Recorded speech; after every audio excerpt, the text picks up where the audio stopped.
I've got no particular brief for Sir Fred Goodwin, and I've never met him, and people who have come across him feel that he had his rightful comeuppance. But I mean, there's no question of there being any criminality or illegality. So the idea that he has to forfeit an honour on that basis does seem very, very severe.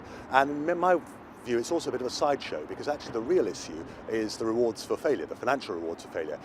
Even after the bank collapsed and we realised that many of the profits that had been garnered by RBS during his obviously disastrous stewardship were largely illusory, even after that time in 2009 he was granted a very generous pension. He's still taking home £370,000 a year in a pension.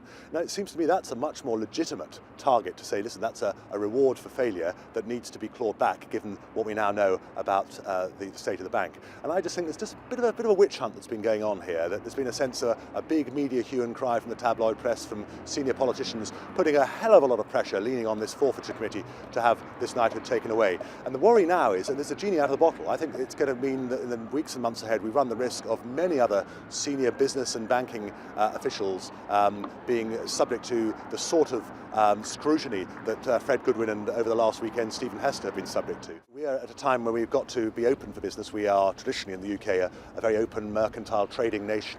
We want investment from overseas coming to this country, and I think the message is going out loud and clear. Well, you know, how serious are the British? Are they really open for business? There's a public hostility which I think is bordering on slightly unpleasant, this idea of a sort of a lynch mob mentality based on the politics of envy and some sort of class war rhetoric because of wealthy people having to be brought down. And I think that's quite dangerous. I don't think it's going to be good news for the UK. And I think the message that has to go out loud and clear is this country is open for business. We want to be the successful trading nation of the 21st century that we were in the 19th and 20th centuries.